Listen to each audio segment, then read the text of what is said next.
membangun partisipasi masyarakat untuk peduli juga dan bertanggung jawab terhadap masalah-masalah yang mereka hadapi. Ini ada 4 fokus kami. Ya.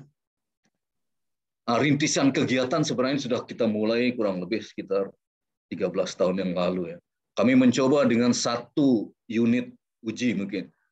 Mungkin Bapak Ibu yang teman-teman di akademisi sudah tahu program ini. Ya. Ada dari Dikti yang disebut dengan unit uji.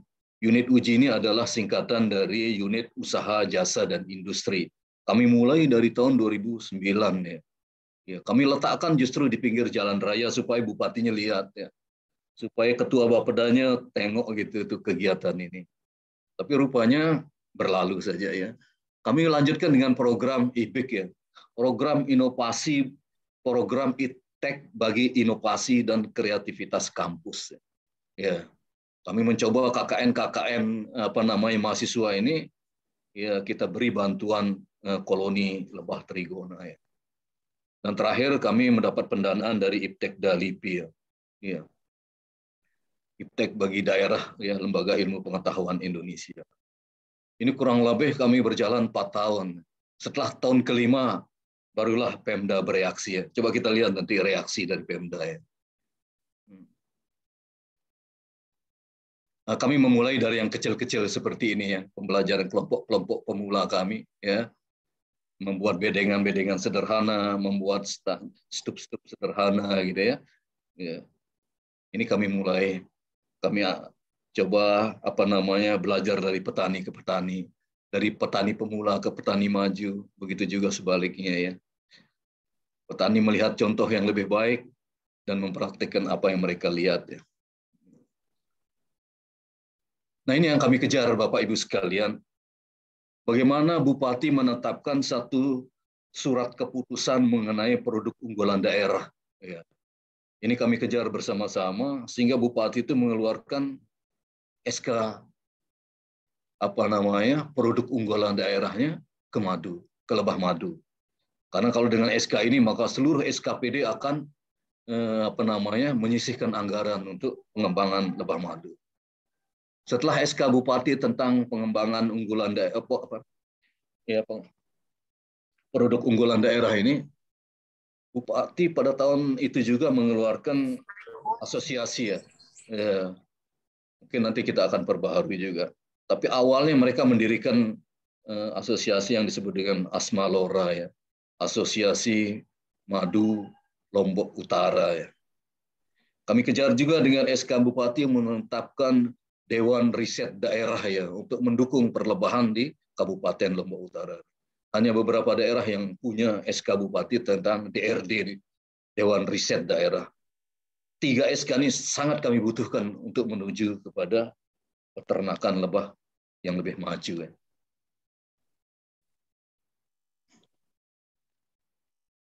Kami coba menetapkan konsep pertanian masa depan tentang lebah madu ini. Ya. Karena budidaya lebah ini adalah merupakan salah satu upaya daripada konservasi, memperbaiki habitat lingkungannya, dan perlebahannya adalah merupakan salah satu indikator daripada mutu lingkungannya. Kami menggarisbawahi di kabupaten bahwa kalau tidak ada lebah, tidak ada penyerbukan. Kalau tidak ada penyerbukan, maka tidak ada pangan. Ya. Yang pertama, kami memanfaatkan inovasi teknologi dari kampus, yang pemanfaatan teknologi transfer koloni. Bagaimana petani-petani kami yang punya 10 koloni, 20 koloni, bisa mencapai standar minimal menjadi 40 koloni. Ya. Kami sekarang baru 20 koloni per petani. Yang kedua, mencoba terus mendampingi inovasi teknologi secara berkelanjutan. Kami terus-menerus mendampingi dia. Kami terjunkan mahasiswa-mahasiswa KKN kami, ya, PPL, dan sebagainya. Dan penyediaan fasilitas peralatan. Dan terakhir, bagaimana kita coba untuk memanfaatkan lebah sebagai agen penyerbuk tanaman. Ada beberapa program yang coba kami jalankan. Pertama, kita mencoba untuk identifikasi potensi dan masalah mereka. Ya. Kemudian kita analisis kebutuhannya. Kemudian kegiatan-kegiatan yang sudah kami lakukan, kami selaraskan dengan kebijakan pembangunan wilayah setempat, ya, supaya seiring sejalan apa yang kami lakukan dengan apa yang dilakukan Pemda. Ya. Penyusunan program bersama masyarakat. Memang sejak awal harus kita libatkan masyarakat nih. Kita kebanyakan hadir ketika pelaksanaan program. Ini kami banyak mengalami kegagalan sebelumnya, karena kami melibatkan mereka di dalam pelaksanaan. Tapi sekarang kami mencoba untuk merubah bagaimana kita melibatkan di dalam perencanaan sebelum pelaksanaannya. Kemudian kita mencoba untuk menetapkan halayak-halayak sasaran kita. Ya, ada beberapa kriteria yang kita tetapkan untuk menetapkan halayak sasaran kita. Kemudian kita merumuskan, ya, mencoba membuat ukuran-ukuran indikator keberhasilan. Ya. Kemudian baru kami melaksanakan programnya. Yang tidak lupa bagaimana kita mencoba untuk melibatkan desa, ya, melibatkan dana-dana desa di dalam pengembangan perlebahannya. Artinya ada sharing pendanaan dari desa. Kemudian kami tetap mengadakan monitoring dan evaluasi. Ada grand design-nya yang coba kami lakukan. Walaupun ini kami belum berhasil, ya. Namun konsepnya seperti ini, grand design zona pengembangan lebah madu Lombok Utara. Ya. Ada zona pembibitan, ada zona budidaya, ada zona usaha, dan ada zona pendukung. Ya. Kami dari awal memang sudah menetapkan 5 tahun pertama, ya. Ya. Dari 2006-2011 ketika memang sudah Pemda terlibat banyak, kami menetapkan 5 tahun itu adalah layanan pembinaan kelompok lebah. Ya. Kemudian 5 tahun berikutnya bagaimana mereka sudah mengembangkan usaha-usaha mereka ini. Kemudian tahun ke-5 sampai 2023 ini bagaimana kalau bisa petani kita sejahtera dalam kemandiriannya. Ya, ini mungkin ini salah satu kriteria, ya, dalam menentukan desa mana yang akan kita kembangkan, ya. Ini Bapak Ibu sekalian, lahan kering di Kabupaten Lombok Utara itu kurang lebih sekitar 75%, ya. Seperti inilah, berdebu, tidak ada air dan sebagainya, ya, tidak ada air. Tapi kami mencoba di awal, ya, bagaimana membuat perencanaan bersama petani kami, ya. Nah, ini salah satu kegiatan bagaimana kami melibatkan masyarakat dan mahasiswa, ya. Pelibatan peternak di dalam perencanaan kegiatan. Kemudian bagaimana kita mengembangkan partisipasi peternak di dalam pelaksanaan kegiatannya. Nah, ini yang tidak kalah pentingnya bagaimana kita meningkatkan kepedulian, ya, dan tanggung jawab petani itu terhadap masalah yang mereka hadapi. Ya. Ya, ini 3 hal ini kita laksanakan di dalam kegiatan. Ini kami mencoba mengajak adik-adik mahasiswa, ya, untuk bersama-sama berjibaku di kering. Nah, ada satu program yang saya sebut dengan program Kitab Desa. Ya. Kitab Desa ini adalah kami kepanjangan dari kelompok inovasi teknologi bangun desa. Karena di desa itu banyak permasalahan. Tidak aja masalah pertanian, tapi ada masalah hukum, ada masalah pertanian, peternakan, perkebunan, dan sebagainya. Oleh karena itu kami membentuk satu kelompok, ya, yang kami sebut dengan kelompok inovasi teknologi bangun desa. Apalagi sekarang dengan MBKM, ya, Merdeka Belajar Kampus Merdeka itu, seorang atau kelompok mahasiswa bisa diterjunkan selama 6 bulan di lokasi. 6 bulan di lokasi.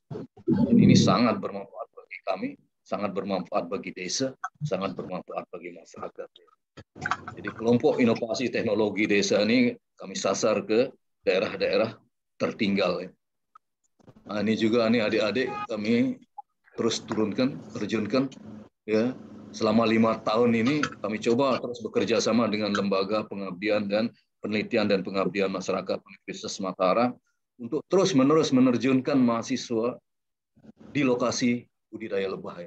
Ya, dalam 1 tahun ada 2 perputaran mahasiswa, 2 kelompok. Ya.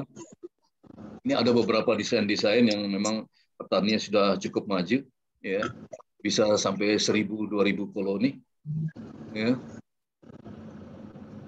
Nah, kami tidak lupa juga menyentuh adik-adik ya.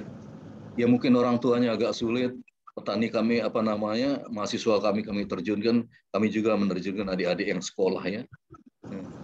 Bagaimana kami coba mengajar ya, memindahkan koloni untuk adik-adik yang mulai sekolah dasar ya. Ada beberapa kegiatan kami ya, di samping mereka membaca di lokasi perlebahan, hadir mereka di situ ya. Kemudian mereka juga belajar tentang perlebahan. Nah, beberapa sekolah sudah mencoba belajar cukup banyak ya, dari SMK ya, SMK pertanian, SMK peternakan dan sebagainya. Nah, ini secara rutin adik-adik mahasiswa kami terjunkan. Jadi pada akhir-akhir ini kami mencoba untuk menggabungkan tentang 4 klaster inovasi. 1, perguruan tinggi, awalnya perguruan tinggi dan pemerintah daerah. Kami sekarang melibatkan asosiasi dan dunia usaha. 4 komponen ini memang harus hadir. 4 komponen ini harus hadir. Perguruan tinggi tidak bisa berjalan sendiri. Maka harus ada pemerintah daerah, ada komunitas, ada asosiasi, ada dunia usaha. 4 klaster inovasi ini coba kita gerakkan di satu desa. Ya. Ada beberapa kegiatan yang sudah kami jalankan ya. Akademisi bertanggung jawab terhadap apa? Kami coba sudah rumuskan. Ya. Akademisi bertanggung jawab terhadap inovasi, teknologi, dan sebagainya. Penjamin kualitas produk, pusat unggulan iptek. Kemudian pemerintah daerahnya juga menyediakan pendanaannya, baik dari Ristek Diktinya, Bapeda provinsinya, Bapeda kabupaten. Kami coba rinciin bersama, duduk bersama, apa yang bisa dilakukan oleh pemerintah, baik provinsi maupun kabupaten. Kemudian dunia usaha, ya, kami coba bekerja sama dengan beberapa pengusaha, ya. Pengusaha menetapkan standar-standar yang dia inginkan, ya, penetapan kuota-kuota, penyerapan produk. Itu juga dengan komunitas ya. Komunitas ini berperan di dalam menginisiasi pemanfaatan teknologi, menjamin kontinuitas produk, ya. Bagaimana harapan kita terhadap komunitas juga asosiasi, mengawasi mutu produk, dan pembinaan secara terus-menerus terhadap kelompok-kelompok. Ya. Nah ini yang tadi saya sebut, ada perguruan tinggi, bagaimana rektor kami juga, rektor sebelumnya, sangat antusias sekali terhadap pengembangan perlebahan. Bagaimana Bupati Lombok Utara juga, asosiasi ikut terjun. Dan kami juga ada Presiden Direktur PT Astra sudah beberapa kali menginap di Kabupaten Lombok Utara. Bapak Ibu sekalian, saya hormati, nanti mungkin kita banyak diskusi. Namun saya ingin menyebutkan beberapa keberhasilan daripada kegiatan itu tidak lepas daripada beberapa petani yang cukup gigih ya. Salah satunya yang saya sebut dengan Haji Lukman Hakim. Dia berbuat, dia menginspirasi. Mereka berbuat, mereka menginspirasi. Ini ada satu petani kami yang kami sebut dengan Haji Lukman Hakim ini. Ini selama kurang 40 tahun lebih ya, sebagai pengembang perlebahan ya. Kita melihat ini, Bapak Ibu sekalian, ketika gempa bumi tahun 2018 itu, dia diberikan rumah hunian sementara oleh pemerintah. Namun apa yang terjadi? Justru dia tidur di luar, ya, lebahnya tidur di dalam. Betapa cintanya terhadap lebahnya ini, sehingga lebahnya diberikan kesempatan, ya, untuk tidur di dalam rumah hunian sementara ya. Begitu mengertinya tentang suka duka lebah petani kami ini. Bahkan ketika dia mendengar saja, ketika malam hari dia mendengar, dia sangat mengetahui apakah dengungan si lebah ini dalam keadaan senang atau dalam keadaan susah. Ya. Dia susah kalau dia ada penyakitnya, dia senang ketika ada madunya banyak. Ini begitu menginspirasi bagi peternak lebah lainnya. Ya.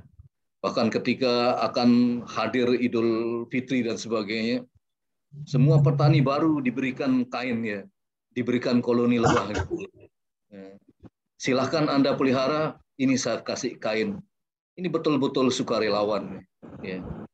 Satu lagi mahasiswa kami yang sering muncul di Facebook dengan sebutan Bang/Apis ya. Nama aslinya Sukri Sarjana Peternakan ya. Yang pertama, dia menjadi pelopor ya, pemuda pelopor Nusa Tenggara Barat ya.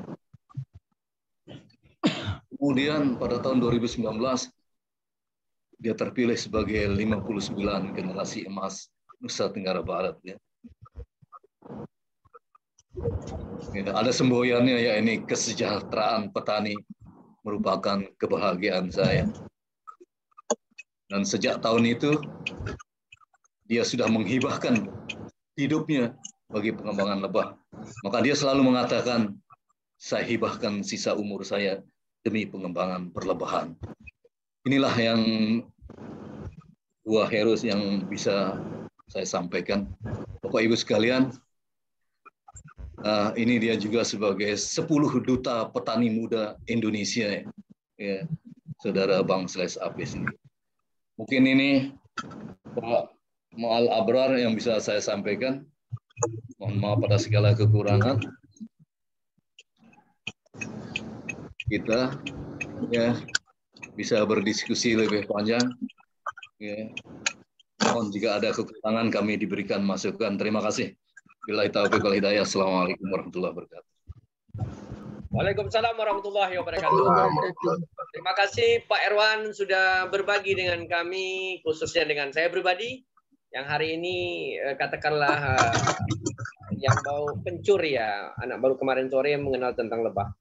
Cuman sebagai pengantar bagi kita semua, ya bagi teman-teman yang bergabung, perlebahan di Riau itu cukup banyak jenisnya yang sudah dikembangkan, yang seperti Bapak sampaikan tadi di NTB ya, artinya di Lombok Utara kita sudah mendengar semua ya, khususnya tentang Trigona. Nah, di Riau hari ini dikenal dengan yang pertama itu dorsata, cialang. Jadi hari ini masih banyak, mungkin nanti Pak Herman juga bisa menyampaikan. Salah satu diantaranya praktisi kita juga ada Pak Herman dan juga ada setelah itu ada pengembangan kuok kemarin itu. Nah, ada yang namanya kelulut. Nah, baru-baru ini kita kedatangan satu baru lagi, Apis mellifera gitu. Nah, perlu diketahui Bapak Ibu sekalian bahwasanya Apis mellifera hari ini cukup dikenal, meskipun ada pro dan kontra, tapi kita itu tidak kita ini kan, tapi ada harapan baru bagi petani-petani sebagai pilihan-pilihan. Bahwasanya ini menjadi peluang. Data yang hari ini yang sudah masuk sama saya itu diduga ya, dan terakhir beberapa teman-teman petani ada sekitar 150.000 ton yang ada. Alhamdulillah yang saya sudah fasilitasi hari ini, kita sudah bekerja sama dengan pihak Sinarmas Group, yaitu R&D, yaitu untuk kebun benih sebagai polinator. Nah, tentu ini sebagai pengantar. Nah, saya hanya untuk mengantarkan sebagai kata-kata mudah-mudahan kita bisa lebih lanjut seperti apa. Nah, untuk pertama ya di sini ada Pak Budi Cahyono ya. Kami persilakan Pak Budi Cahyono. Terima kasih Pak Malabrar, dan juga tentu kepada narasumber kita Pak Erwan. Selamat dan bangga kami atas usaha yang luar biasa. Maaf, ada helikopter di atas. Ini menjadi contoh yang luar biasa buat kami di Riau, khususnya untuk menginspirasi teman-teman dari Universitas Riau, Universitas Islam Riau, Universitas Wiskat, dan lain-lain, untuk menjadi model yang baik ya, bagaimana akademisi bisa mengembangkan suatu produk unggulan lokal. Terima kasih Pak Erwan, semoga semakin sukses. Terima kasih Pak.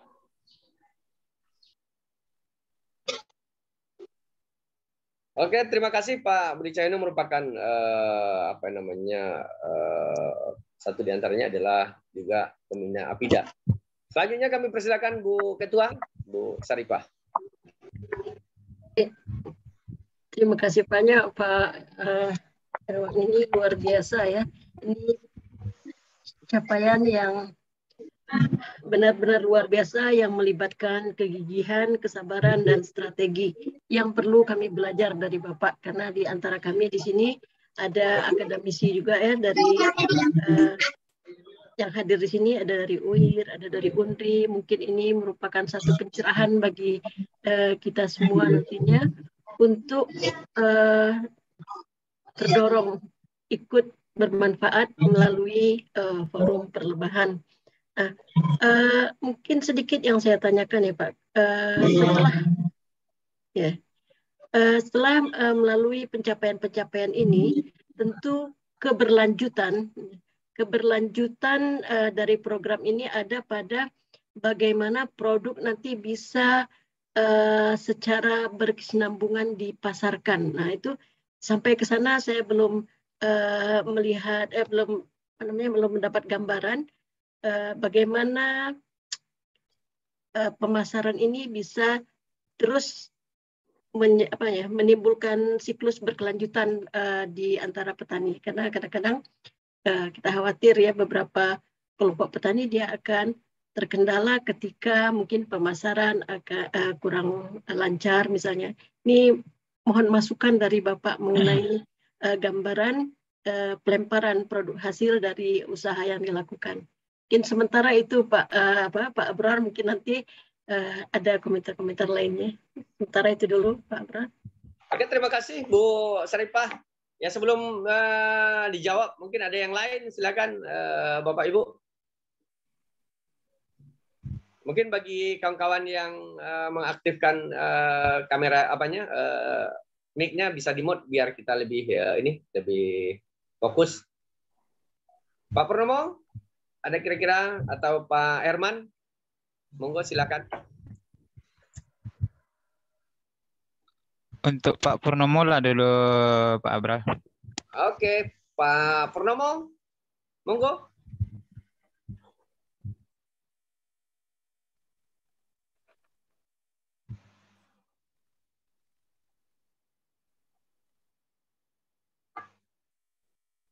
Biar ditanggapi dulu nggak Pak Abra? Ya, oke. Ya. Menjelang Pak Purnomo nanti mempertanyakan, oke silakan Pan.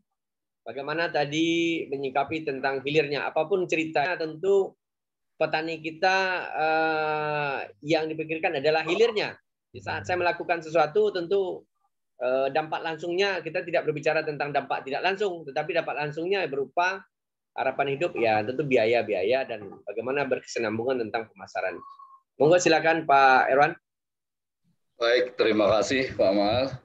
Yang pertama, Pak Budi Cahyono, terima kasih atas atensinya. Kita belajar sama-sama, Pak Budi.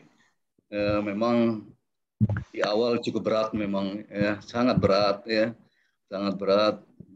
Maka kami mencoba untuk menerjunkan mahasiswa kami lah.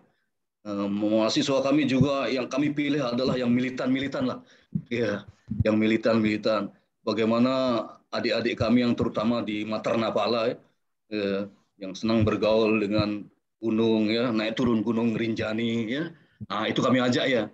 Kami coba untuk membuka-buka lahan gitu. Saya bilang daripada kamu naik turun gunung segala macam, jadi potter, jadi apa? Ayo coba kita buka-buka lahan ya. Buka-buka lahan di lahan kering gitu ya. Kita coba membangkitkan semangat adik-adik ini. Tanggung jawab mahasiswa, kepedulian mahasiswa terhadap masalah-masalah di desa gitu. Ya. Tapi kami betul-betul menyeleksi dengan ketat ya, ketat bahwa adik-adik yang kami terjunkan ini adik-adik yang memang punya jiwa berjibaku ya, berjibaku. Dan kami lihat track recordnya dari awal, bagaimana kepedulian dia terhadap gempa bumi, bagaimana kepeduliannya terhadap permasalahan-permasalahan yang lain kemanusiaannya. Nah, itu kami pilih ya, kami pilih. Kami coba menghargai dia dengan KKN, dengan PKL, dengan segala macam. Ya, apalagi sekarang ini lebih enak lagi. Ada yang disebut dengan konversi mata kuliah itu. Adik-adik yang kami terjunkan 6 bulan di sana akan mendapat setara dengan 20 SKS itu. Ya. Jadi dosen harus mengikhlaskan dari dia punya mata kuliah itu untuk dikonversi. Jadi adik-adik ini berada 6 bulan di lokasi, bisa banyak hal yang dia perbuat ya. Karena begitu masyarakatnya sangat percaya dengan mahasiswa ya. Iya, percaya dengan mahasiswa. Oleh karena itu garda yang terdepan kami terutama di bidang pendidikan, terutama di perguruan tinggi, mahasiswa kami ya. Kami hargai sekarang dengan 20 SKS. Dan sekarang ini sudah cukup banyak yang mau terjun di desa-desa itu. Kami tawarkan desa-desa yang binaan kami gitu, dan mereka akan terjun di sana. Yang pertama. Dan kemudian Bu Sarifah Ulfa, memang betul setelah kami bina ini keberlanjutan usaha itu menjadi hal yang penting. Maka kami coba yang paling terdekat dengan BUMDes-nya. Ya. Mereka punya dana desa ya. Maka coba ya BUMDes diberikan kepercayaan untuk membeli. Ya. Kami juga banyak punya mahasiswa alumni kami yang sudah membangun juga ya di kabupaten lainnya. Maka kami serap dia punya produk melalui alumni kami ya. Yang salah satu alumni kami punya Lombok Shop yang sudah cukup produknya hampir ke seluruh Indonesia gitu ya. Ya. Kami coba juga mendatangkan salah satu perusahaan ya PT dari Jakarta dan sekarang sudah tinggal di Kabupaten Lombok Utara ya. Kabupaten Lombok Utara. Ya. Dia sudah membangun usaha untuk menampung produk-produk daripada petani-petani binaan kami ya. Kami juga sudah berhubungan dengan PT Kembang Joyo ya, salah satu mitra kami di Malang gitu ya. Salah satu. Inilah bentuk-bentuk keberlanjutan daripada usaha menampung produk kami. Kami juga buka ya wisata-wisata agro ya. Ya, wisata-wisata agro tentang lebah madu ya. Jadi pengunjung langsung beli ya. Mereka bayar 5.000 masuk, mereka masuk di dalam mendapat pengetahuan tentang panen lebah, tentang tanaman pakan lebah dan sebagainya. Mereka antusias sekali. Sambil di dalam mereka pulang membawa oleh-oleh membeli ya.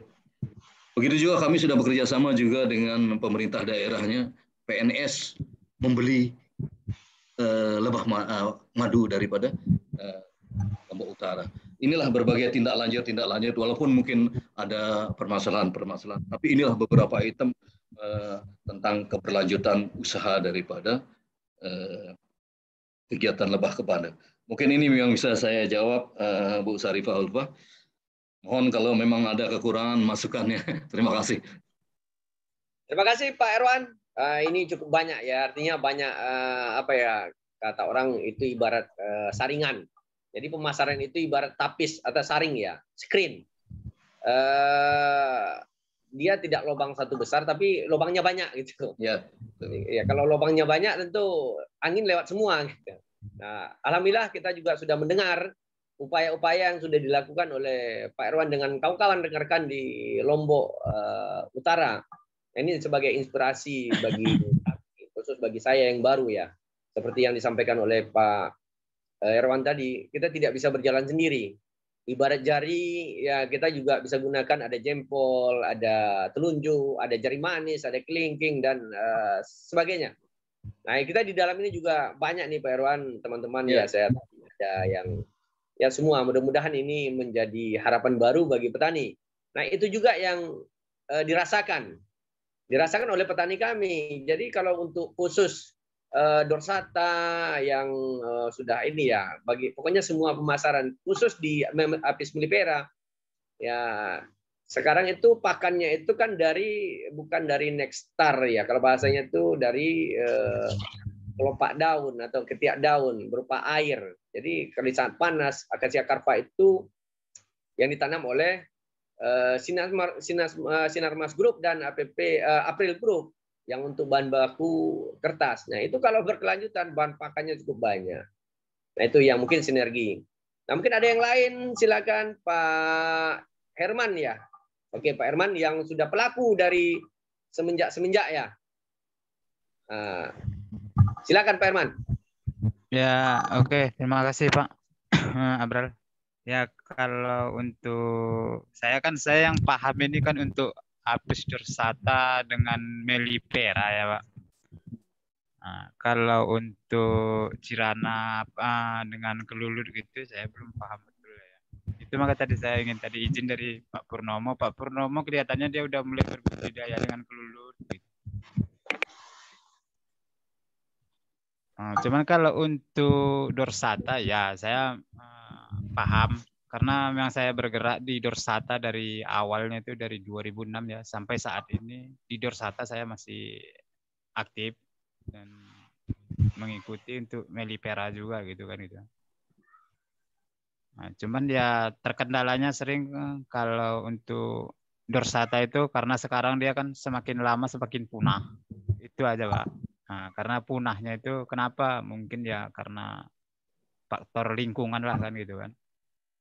Lingkungannya udah mulai tidak bersahabat, entah apa gimana kan gitu kan. Nah, sekarang ini yang berkembang pesat untuk di wilayah Riau kan ya untuk Melipera lah ya kan. Nah, itu aja sekarang lagi yang untuk dipelajari dan gimana pemasarannya. Banyak yang terkendala yang di lapangan itu kan masalah pemasarannya kan gitu. Yang banyak orang itu yang sekarang ini para petani itu banyak yang menjerit karena tidak sesuai harga kan itu. Yang saya rasa itu sampai situ aja lah dulu Pak Akbar. Oke, terima kasih Pak Herman. Ya selanjutnya silakan Bu Ketua, Bu Saripah. Monggo. Ya, baik. Makasih Pak Amal Abrar. Itu tadi kita dapat masukan tadi terkait dengan lebah kelulut. Ya. Kita di sini juga ada apa namanya seorang pakar yang banyak terlibat dengan pembinaan. Mungkin bisa dapat masukan kita dari Pak Purnomo, bagaimana pembinaan-pembinaan yang mungkin dilakukan ke depannya ke Riau, karena Pak Purnomo dulu terlibat banyak di pembinaan. Nah, kalau kita lihat apa yang sudah disampaikan oleh Pak Erwan ini, bagaimana peluang pembinaan lanjutan yang masih bisa dikembangkan di Riau. Mungkin masukan dari Pak Purnomo ini bisa kita lihat untuk bagaimana kita nantinya mensinergikan ya strategi dari Pak Erwan untuk potensi yang ada di Riau. Mungkin sekilas kita boleh minta masukan dari Pak Purnomo, Pak Abrar, untuk kita lihat bagaimana strategi Pak Erwan ini berpotensi untuk kita terapkan di Riau. Itu dulu sebentar. Terima kasih. Oke, terima kasih Bu Saripah. Ya, mungkin di sini kami sudah bisa kita ini Pak Purnomo. Mungkin beliau di. Ya Pak Purnomo, bisa kita suara saya?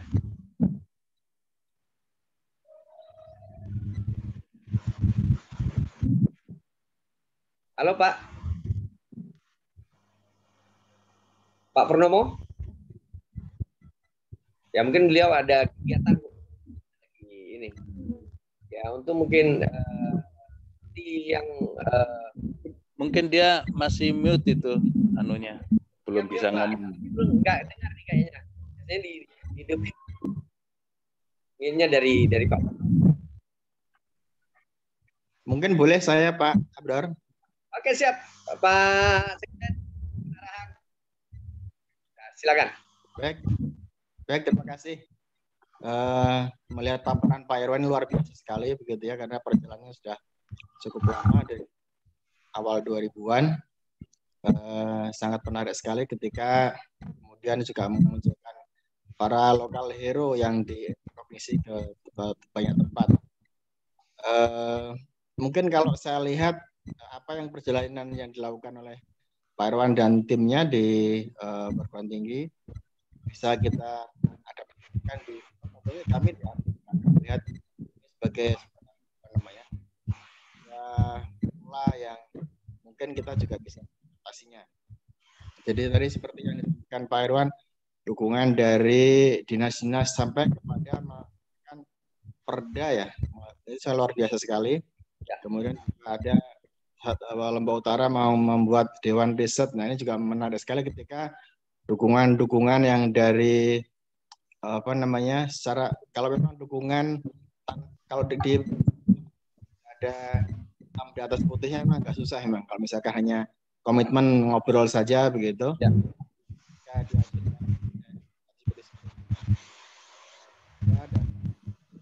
boleh semua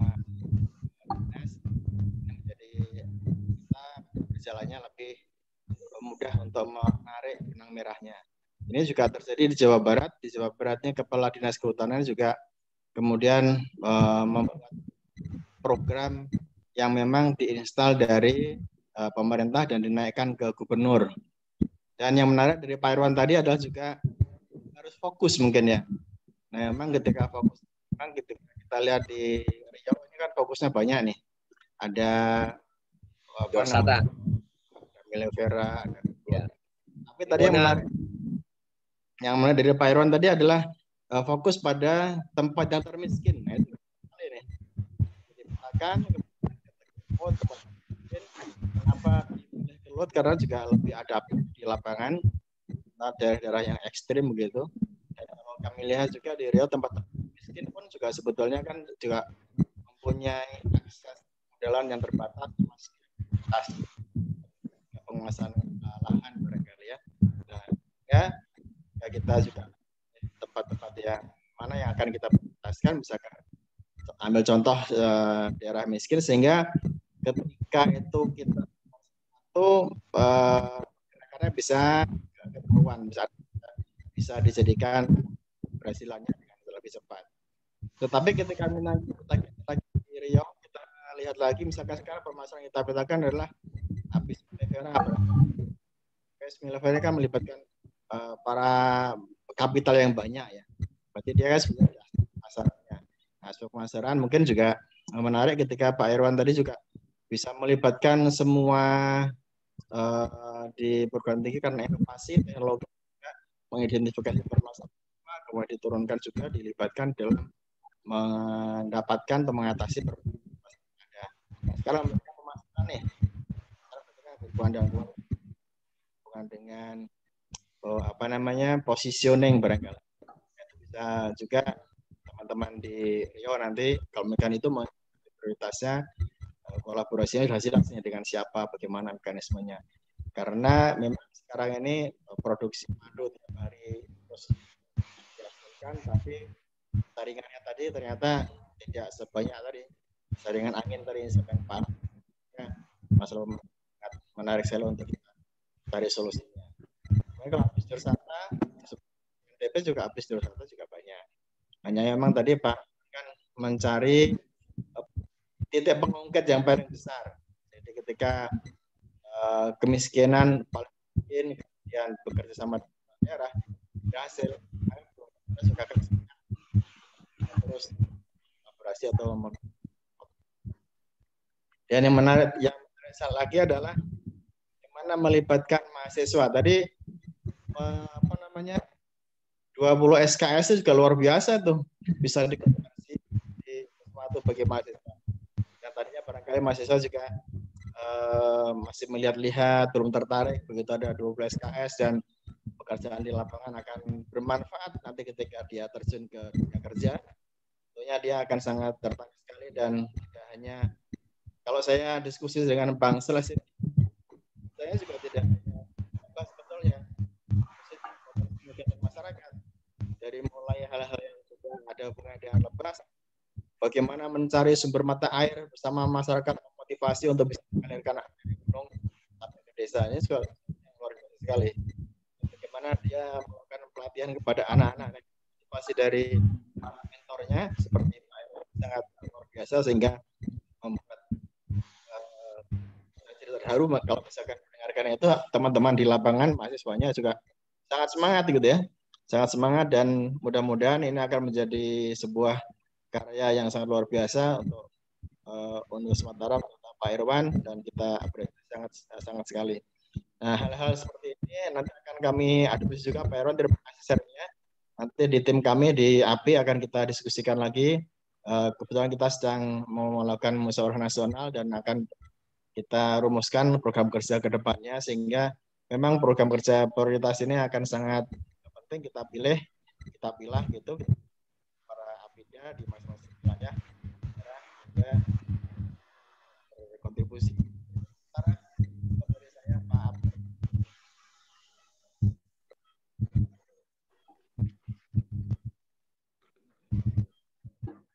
Oke, terima kasih Pak Sekjen ya. Ya mungkin sinyal kurang bagus. Ya kalau ada yang mau ditanyakan lagi silakan Bapak Ibu sekalian. Cuman hari ini sebagai gambaran ya dari Pak Purnomo sudah bisa bergabung kira-kira Pak Purnomo. Tadi sepertinya lagi di bengkel mungkin Pak Purnomo itu. Nah, sebagai Pak Irwan kami ya sepanjang yang saya ketahui saya sangat sependapat dengan Pak Irwan, apapun ceritanya kita harus punya kunci. Kunci satu di antaranya adalah Pak Irwan mengajar tentang SK yang diterbitkan oleh gubernur. Nah, di sana SK gubernur itu ini merupakan produk unggulan daerah. Disitulah mungkin kita bisa ya katakanlah keliling atau kita bawa ada kuncinya kemana kita masuk dan sebagainya. Nah, mudah-mudahan nanti melalui Pak pembina kita Pak Murad selaku Kepala Dinas Lingkungan Hidup, ya kita juga akan terus berdiskusi. Ya tentu kita akan sinergikan dengan semua pihak karena semuanya potensinya ada di Riau, yaitu ada Dorsata, ada Apis mellifera, ada Trigona dan ada Serana. Nah ini di Riau ini cukup banyak potensinya Pak Irwan. Kalaupun fokus mungkin semua madu ada, cuman kita fokus mapping bagian-bagian kabupaten-kabupaten. Nah kabupaten-kabupaten tertentu ya seperti Pak Irman sampaikan tadi. Ya beliau lagi sekarang konsen juga di Dorsata dan juga Apis mellifera. Mungkin di Kuo itu Pak Purnomo lebih lama tentang Trigona gitu. Nah itu yang hari ini teman-teman sekalian ya di Apida. Nah mungkin ada lagi yang lain silakan sebelum kita tutup ya mungkin waktu kita sampai ada 9 menit lagi. Assalamualaikum Pak. Ya Bu. Pak Apis Fauzana ya, silakan. Iya Pak, saya kebetulan mewakili teman-teman bagian penelitian ya, Bu Sarifah. Ya. Iya karena kita ditunjuk ini, alhamdulillah sekali. Kebetulan tadi ada Pak Rosli dah keluar ya, yang ada lagi. Oke, saya mungkin mewakili teman-teman aja yang dari Indri, mungkin Bu Sarifah, Pak Abraf. Ya siap. Sebagai informasi saja, kebetulan kalau di UNRI itu yang dari yang banyak dosen yang mengeluh tentang lebah itu Pak bagian fakultas jurusan kehutanan ya Pak, itu Pak Komar ya. Pak Komar ya. Iya. Dia lebih banyak menggeluti itu. Kemudian juga sudah banyak juga produksi kelulutnya yang sudah diproduksinya. Itu kalau dibagi agrotek itu mahasiswa agaknya kurang begitu mungkin karena kita nggak arahkan nih Pak. Padahal sebenarnya saya benar sekali kata Pak Abar tadi potensi di Riau itu sangat besar dalam lebah. Tapi kegiatan-kegiatan misalnya di bidang akademis ini kebetulan kita belum arahkan mahasiswa ke sana. Yang banyak yang mengeluti itu yang memproduksi juga seperti saya bilang itu dari kehutanan tadi ya Pak. Ya.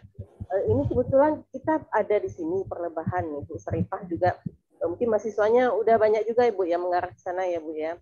Mungkin kita coba nanti karena ada perhimpunan perlebahan mungkin kita bisa informasikan Bu Sarifah tempat-tempat yang sudah berkembang bagus dan bisa kita tempat mahasiswa untuk bisa ke kafe atau semagang di sana. Nanti bisa kita arahkan nanti Pak. Karena potensi lebah di Riau seperti saya tahu sekali sangat banyak sekali dan kita juga sudah banyak sekali memproduksi madu-madu ya Pak ya. Di jurusan agrotek saja itu udah beberapa pegawainya itu jual madu loh Pak di kampus gitu. Jadi banyak yang secara tidak begitu melembaga tetapi mandiri. Banyak sekali dari yang banyak memproduksi lebah ini. Jadi karena itu mungkin kita nanti coba arahkan Pak dari instansi bidang kita proteksi ya. Sangat bagus sekali. Mungkin kita bisa komunikasi Bu Sarifah nanti yang mana yang lebih banyak yang sudah peternakannya sudah, kalau di Pak Erwan tadi kan sudah bagus sekali ya. Mungkin mana yang lebih Pak Abraham mungkin yang lebih tahu juga tempat yang lebih bisa kata mahasiswa kita untuk bergabung. Ya Bu, coba. Nanti kita coba, mahasiswa kita coba arah ke sana Pak, mungkin ke Lebah. Itu yang sebagai penelitian ke arah sana, mungkin identifikasi jenis-jenisnya juga sudah banyak mungkin ya di Lebah, di perlebahan banyak jenisnya juga, apis ya, mellifera dan banyak jenis-jenis yang lain yang sudah ada di sini. Nah, itu bisa juga kita sebagai bahan penelitian nanti, tapi kita pertama sekali mungkin kita coba arahkan mahasiswa ke sini. Bisa kita kembangkan juga nanti di UNRI. Kalau di Agrotek ya, kalau di UNRI sudah ada Pak, seperti yang saya bilang tadi. Cuma tidak jurusan kami. Nanti kita coba Bu Sarifah, tentu sama Bu Sarifah, saling informasi, secara informasi, dan juga kita bisa nanti mengasih masukan yang banyak juga. Mungkin itu Pak, nanti itu saja mungkin saya arahkan, nanti coba mahasiswa ke arah ke sana nanti Pak. Mungkin itu. Oke Bu, terima kasih banyak. Ya. Terima kasih banyak nih. Assalamualaikum warahmatullahi wabarakatuh. Waalaikumsalam warahmatullahi wabarakatuh. Nah, ya kalau kita perlebar mungkin lebar dan sebagainya, ini cukup menarik dan tidak cukup waktu mungkin kita untuk diskusi hari ini ya. Berbicara tentang semua kita sekarang tergelitik hati kita untuk bermanfaat untuk orang banyak, khususnya ya tentu akademisi, ada praktisi, di dalamnya juga ada yang pembisnis. Nah, hari ini saya melihat semangatnya sama, ibaratnya kita sudah satu frekuensi, tinggal bagaimana kita menentukan skala prioritas ya tadi Pak Didi ya dari Sekjen, bahwasanya kita juga akan membuat program-program apa yang mendasar yang nanti coba kita jadikan apa yang namanya acuan yang kedepannya. Nanti juga dengan Pak Erwan kita juga nanti mungkin saling komunikasi Pak Erwan ya dengan teman-teman yang lain. Nah, bahwasanya di sini ini tidak cukup sendiri kita belajar, dan kita juga ada di APID 2 perusahaan besar ya, di mana khusus ya sepanjang pengetahuan saya ada 2 pernyataan ya. Mungkin di sisi yang lain di pihak Dorsata 2 perusahaan besar itu ya itu musuh kan gitu, karena menumbang pohon sialang ya Pak Erman ya. Tapi di sisi lain di Apis mellifera itu sahabat sejati, karena di situ ada namanya Acacia carva gitu kan. Jadi ini yang perlu kita fasilitasi dan kita juga akan diskusikan lebih lanjut. Mungkin ada gini Pak Abral. Itu perusahaan itu dia tidak pernah menumbang pohon sialang gitu, tidak. Nah, kita garis bawah ya. Itu tidak pernah itu penumbangan itu. Cuman karena lahan itu beralih fungsi tanamannya saja gitu Pak. Tanaman, oh ya. Tanaman itu aja ya Pak. Oke. Dari eukaliptus, dari akasia mangium pindah ke eukaliptus, itu aja Pak. Oh itu aja. Ya, nanti kita minta arahan, kita bisa bersinergi, ya bisa ada program-program lain ya, karena ini juga berkenaan dengan hasil hutan bukan kayu. Tentu kita minta arahan juga sama Pak Murad ya, hasil hutan bukan kayu. Ya, siap. Jadi ini sebetulnya banyak runutan regulasi yang bisa kita ambil sebenarnya untuk mengangkat ini. Artinya untuk bersinergi dengan multi pihak. Ada satu lagi Pak, kira-kira ada lagi satu saja. Oke, satu lagi aja ya. Mudah-mudahan semoga kita semua anggota APIDA Riau bisa menjalankan amanahnya masing-masing, dan semoga perlebahan untuk di Riau semakin maju terus. Itu aja dulu Pak. Oke Bu Sarifah, sebagai penutup diskusi kita pada hari ini, kira-kira apa yang mau disampaikan, silakan. Terima kasih banyak Pak Abrar. Iya. Mungkin dari Pak Erwan dulu, Pak Abrar. Ya. Pak Erwan, silakan. Ya, baik. Pertama mungkin Pak Herman, saya terima kasih kalau Apis dorsata, Apis mellifera itu saya akan banyak belajar ke Bapak. Ya. Oke, terima kasih Pak. Saya akan banyak belajar ya. Kemudian yang berikutnya ada satu hal yang penting mungkin ya dalam program API ini, bagaimana kita mempengaruhi kebijakan. Ya, ini penting sekali ini. Ya, karena tidak akan bisa kita jalan kalau kita berseberangan dengan mereka. Ya, kita mempengaruhi kebijakan. Pertama, saya mencoba mempengaruhi kebijakan di fakultas dulu. Dulu tidak ada mata kuliah tentang lebah ini. Tidak ada mata kuliah. Tapi saya berusaha memasukkan dulu nih. mata kuliah supaya mahasiswa bisa belajar tentang lebah ini. Iya. Kalau nggak bisa mata kuliah wajib, saya dulu mata kuliah elektif saja, pilihan aja. Ya, kita mulai dari mata kuliah pilihan. Makin 2 tahun, 3 tahun, makin banyak peminatnya, maka kita naikkan jadi mata kuliah wajib. Nah, kalau sudah mata kuliah wajib, mau tidak mau dia wajib belajar lebah. Ya, sekali masuk 300 orang satu angkatan, belajar 300 orang. Masa di antara 300 ini ada yang 10% kecantol dengan lebah. Itu saya setahun mentargetkan ada 20 atau 30 mahasiswa saya yang betul-betul terjun ke perlebahan. Sehingga ketika dia terjun ke kabupaten-kabupaten, setelah dia mengembangkan kabupaten-kabupaten. Iya, jadi dia berpikir ini bukan seperti petani kita, dia berpikir sebagai seorang sarjana mengembangkan perlebahan. Nah, itu satu, kita mempengaruhi di fakultas dulu. Yang kedua, kita mempengaruhi di Pemda. Ya, kita mempengaruhi di Pemda. Ya, bagaimana cara kita mempengaruhi di Pemda nih? Ya, kita dorong ke arah perda-perda tadi itu ke SKS. Bagaimana cara kita bisa terlibat? Kita berusaha jadi narasumber di sana. Berusaha jadi narasumber ketika musrenbang.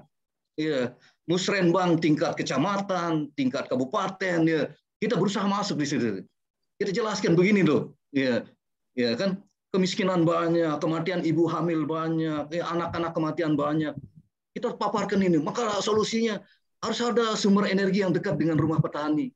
Harus ada sumber energi yang dekat dengan ibu tani gitu tuh. Supaya angka kematian ibu-ibu hamil ini makin, apalagi stunting sekarang segala macam. Maka Trigona ini menjadi jawaban saya di situ. Bisa dikembangkan di pekarangan-pekarangan gitu. Bisa dikembangkan.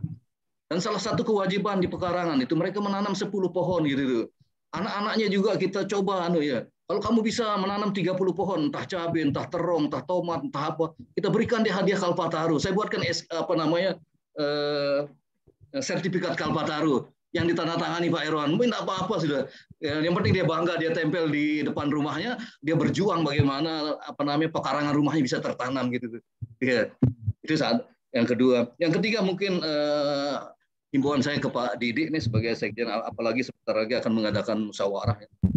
Ada satu program MBKM Pak Didi sekarang ini dari Kementerian Pendidikan, Kebudayaan, Riset dan Teknologi tentang sistem SKS nih. Kalau dulu mahasiswa namanya SKS adalah pembelajaran di kelas ya. Sekarang digelontorkan 8 metode pembelajaran.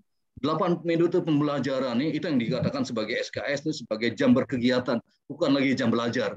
Sekarang ini dijadikan sebagai jam berkegiatan. Dimanapun mereka berkegiatan, mereka akan diaku SKS. Nah ini kesempatan Pak Didi kita ini, karena mahasiswa sekarang dibolehkan 6 bulan berada di desa. Itu setara dengan 20 SKS. Ya, setara dengan 20 SKS. Ini coba kita bisa kerjasama dengan kementerian Pak Didi, bisa akan melahirkan cukup banyak hal-hal baru nanti. Ya, saya pikir itu. Terima kasih juga untuk Bu Hafiz Fauzan.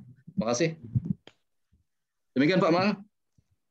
Oke, terima kasih Pak Erwan. Ya Bu Seripah ya untuk terakhir ya. Apa? Silakan. Iya Pak, betul sekali. Yang saya lihat dari makasih Pak Berar ya.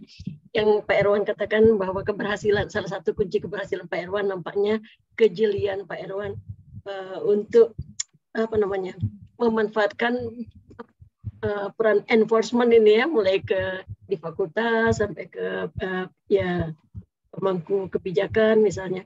Mungkin itu yang harus kita tiru ya Bu Hafiz ya.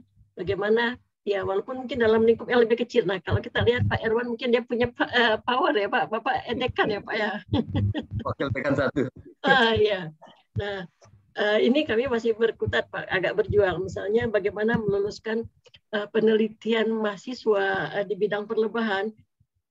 Itu harus dengan nego yang agak ketat. Kita harus betul-betul tunjukkan ya ini masih agroteknologi gitu. Setidaknya kita harus linkkan dia bahwa dari dari penyerbukannya gitu. Kadang-kadang alot di situ gitu.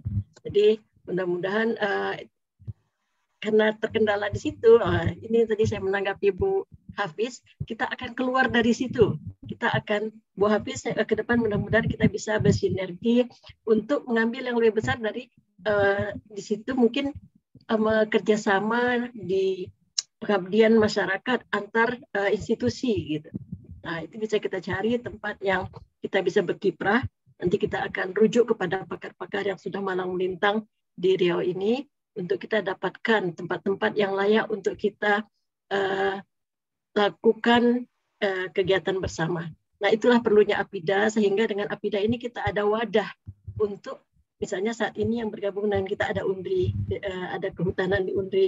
Ini kita masih dari pertanian, kita akan kehutanan. Di UIN ada peternakan. Mungkin dengan melibatkan itu, kita bisa membuat satu kegiatan yang pada akhirnya mungkin dilihat oleh kampus kita, sehingga apa yang sudah kita coba buat, pelan-pelan bisa diadopsi. Ya, tapi memang seperti Pak Erwan, kita akan cari celah, ya, cari celah bagaimana usaha kita ini mendapat dukungan, ya Pak ya, dukungan yang membuat bisa memang berjalan, karena itu ternyata sangat diperlukan sekali. Ya, sekali lagi Pak Erwan, ini luar biasa sekali, sangat mencerahkan. Saya ucapkan terima kasih. Terima kasih Pak Abrar, saya cukupkan. Assalamualaikum warahmatullahi wabarakatuh. Waalaikumsalam warahmatullahi wabarakatuh. Nah, hari ini alhamdulillah acara kita sudah lancar, diskusi kita juga cair. Ya, mudah-mudahan untuk berikutnya kita bisa kopi darat ya. Pak, mudah-mudahan Pak Erwan ya, kami tunggu di Riau, kami ke NTB atau kita sama-sama nanti ya, mensinergikan tentang apa yang namanya menyatukan provinsi-provinsi ini supaya bisa bermanfaat untuk orang banyak. Nah, terima kasih kepada Bapak sekalian, Bapak Ibu. Ya, mudah-mudahan dengan acara ini kita bisa apa yang namanya hari ini setidaknya silaturahim kita sudah berjalan dengan baik. Kita saling mengenal. Tentunya kita juga berharap tidak hanya sebagai seremonial, itu juga mungkin kedepannya banyak pekerjaan-pekerjaan kita. Oke, itu saja yang hari ini yang bisa saya fasilitasi.